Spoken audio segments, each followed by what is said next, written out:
Police के बारे में हिंदुस्तान के अधिकांश लोगों के बीच में एक छवि बनी हुई है। वो ये कि पुलिस वाले करप्ट हैं, पुलिस वाले हर बात पे परेशान करते हैं, पुलिस वाले हर चीज़ में टांग अड़ाते हैं और पुलिस वाले बेसिकली इस समाज में एक अलग टाइप का माहौल बनाकर जी रहे हैं।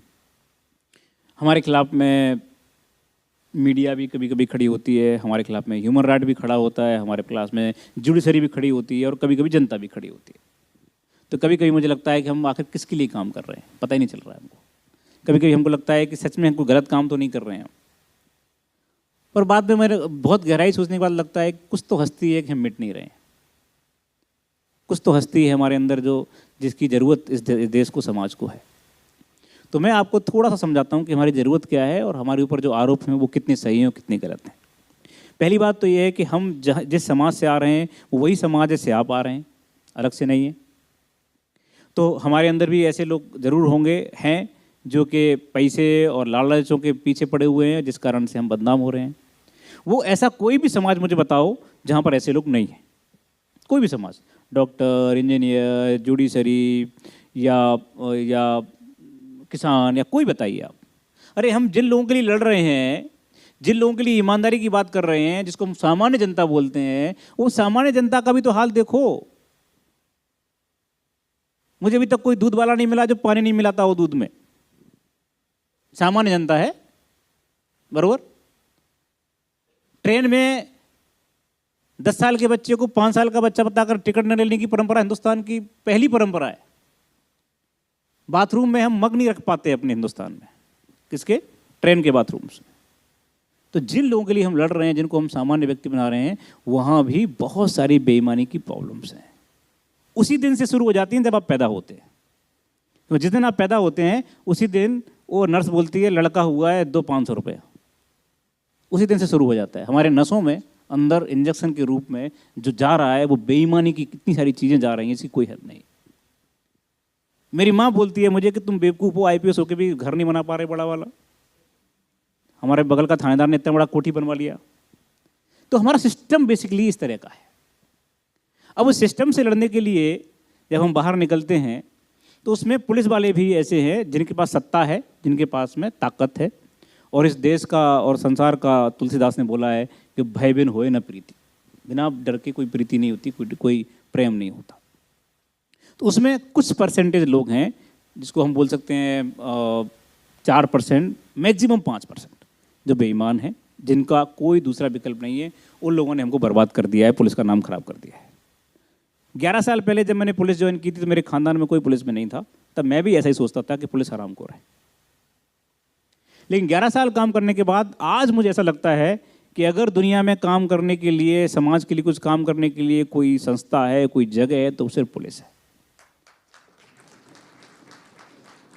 हमारे पास रोता हुआ आदमी आता है, हमारे पास वो आदमी आता है जिसके साथ अन्याय हुआ है, लेकिन साथ में वो भी आता है जो शोषक करने वाला है।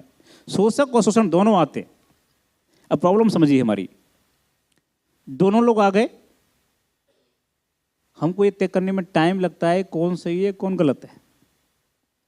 क्योंकि आपको 20-20 साल लग गए तय करने में कौन गलत है कौन सही है।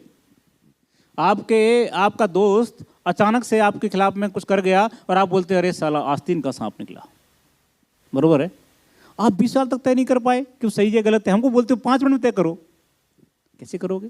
हम फाइलों से नहीं खेल रहे, हम आदमी से खेल रहे हैं। वही आदमी जो एक बार अच्छा व्यवहार करता है, दूसरा अच्छा व्यवहार, तीसरा बार करता है, वही आदमी जो अचानक से उग्र हो जाता है, वही आदमी जिसका पता ही नहीं कैसा बिहेव करेगा। कभी कभी कोई पत्रकार अपना बड़ी अच्छी बात करता है, लगता है कितना सज्जन आदमी है, अचानक से वो एकदम किसी स्पॉट पे मिलता है, बोलता है साहब आंसर दिया तुम्हें, क्या देते नहीं आंसर, बिगड़ एकदम अलग हो जाता है वो। तो वो हम आदमियों से खेल रहे हैं और आदमियों से खेलना इतना आसान नहीं है। आदमियों के इमोशंस अलग अलग हैं, इसलिए हम ये तय नहीं कर सकते। 5 मिनट के अंदर हमको बोला जाता है बच्ची का रेप हो गया है, 1-2 घंटे के अंदर अगर आरोपी नहीं पकड़ा गया तो हम थाना जला देंगे। अरे बाबा कैसे जला दोगे तुम थाना? क्या कोई हमारे पास मशीन है क्या? 2 ही आंखें हैं हमारे पास, 2 ही हाथ हैं हमारे पास, हमको तो टाइम दीजिए आप। और एक्सीडेंट हो गया, हम गाड़ी जला देते हैं। समाज में जो पुलिस के ऊपर प्रेशर है, वो प्रेशर मैंने ज़िंदगी में कभी भी किसी भी जगह किसी पर नहीं देखा। इतना प्रेशर है काम करने का और रिजल्ट देने का। काम करना अलग बात है, रिजल्ट देना अलग है। एक आदमी 10 से 5 बजे तक ऑफिस में बैठता है और वो 10 से 5 बैठ करके फाइलें स्क्रूटनी करते हुए साइन करता है, वो गलती कैसे करेगा अगर वो ईमानदार है तो। लेकिन हम तो गलती करने के लिए ही पैदा हुए, हमारी गलती रोज होती है हमसे। हमने एक को बोला चलिए भाई आप यहाँ पे खड़ा मत कीजिए गाड़ी, आप आगे खड़ा कीजिए। बोलेगा तुम्हें कौन? हम बोलेंगे उससे कि मैं या ठिकाणी मध्ये शिपाई आहे, माझा बक्कल नंबर ऐसा ऐसा है आणि माझं नाम ऐसा ऐसा है, तुम्ही गाड़ी जरा प्लीज जरा आगे करा। कौन मानणार हमची बात सांगा?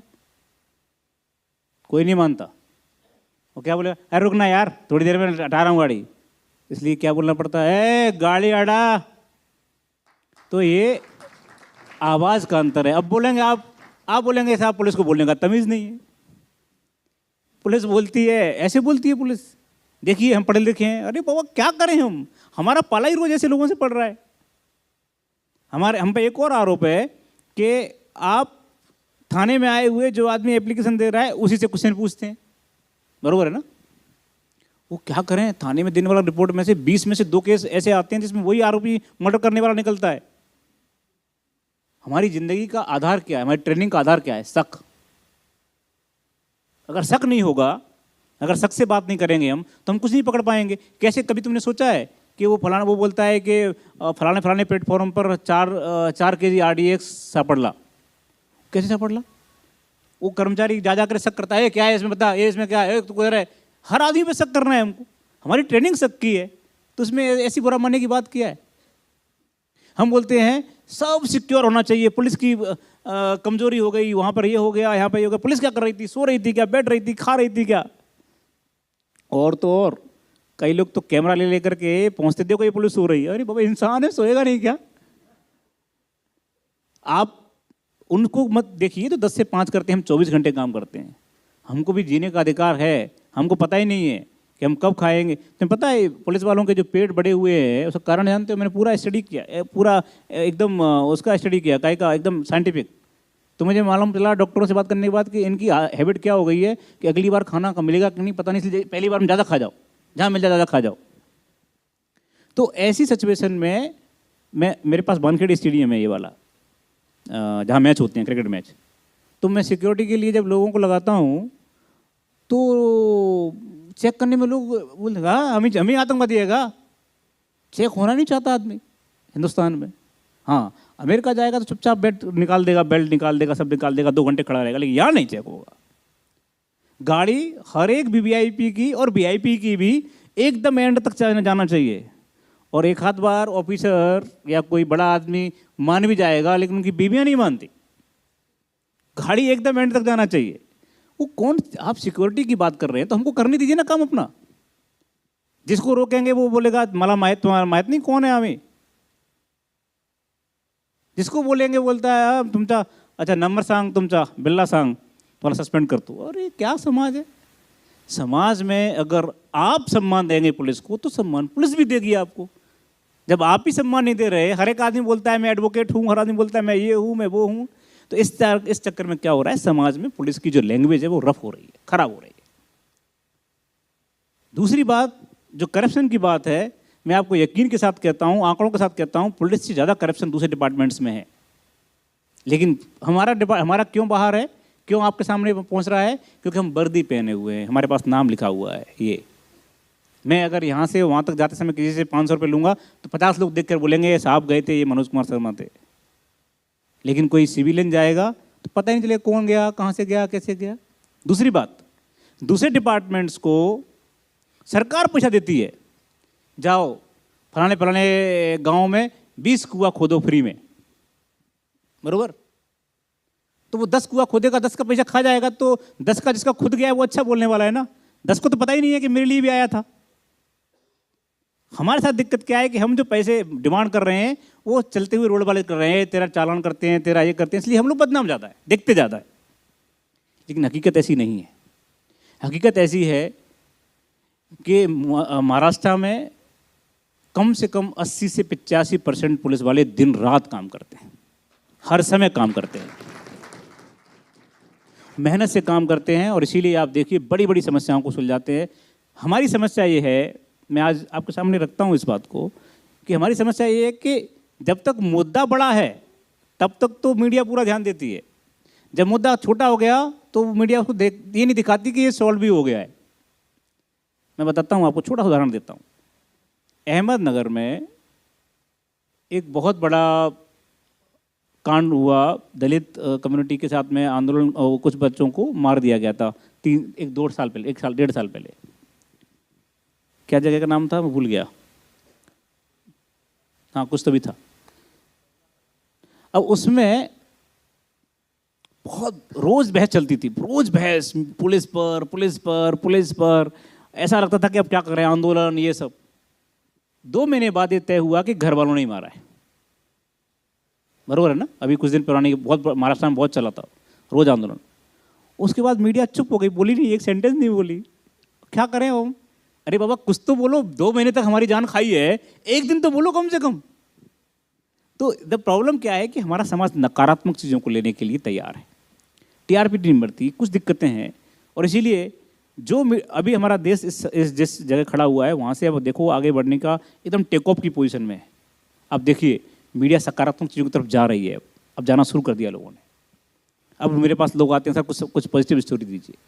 इसका मतलब ये है कि हम धीरे धीरे बढ़ रहे हैं। जो संक्रमण काल था देश के निर्माण का, उस संक्रमण काल से थोड़े हम अब पॉजिटिव दिशा में जा रहे हैं। और मुझे ऐसा लगता है जो पॉजिटिव दिशा है उसमें पुलिस की जो भूमिका है वो भी डिफाइन हो रही है। हम भी न्यायालय के, मानवाधिकार के, इन सारे चीज़ों के बीच में अपने आप को ठीक करने की कोशिश कर रहे हैं। जो हमसे गलतियाँ हुई हैं, जो हमने अपने अधिकारों का दुरुपयोग किया है, उनको ठीक करने की कोशिश कर रहे हैं। और मुझे ऐसा लगता है कि आगे आने वाले समय में महाराष्ट्र पुलिस इस देश की सबसे बेहतरीन पुलिस के रूप में सामने उभर कर आने वाली है। मेरी तरफ से इतना ही। बहुत बहुत धन्यवाद मुझे बोलने का मौका देने के लिए, बहुत बहुत धन्यवाद।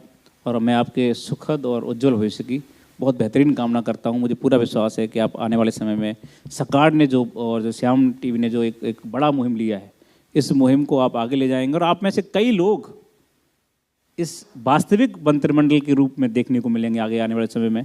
और मुझे ये भी यकीन है कि आप में से कई लोगों को मैं वहाँ पर रिसीव करके सैल्यूट करूँगा। Thank you very much. मला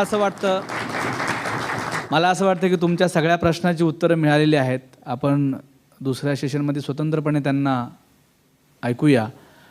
काही प्रश्न उत्तरं असतील तर आपण त्यांना मेलवरही ते विचारूया.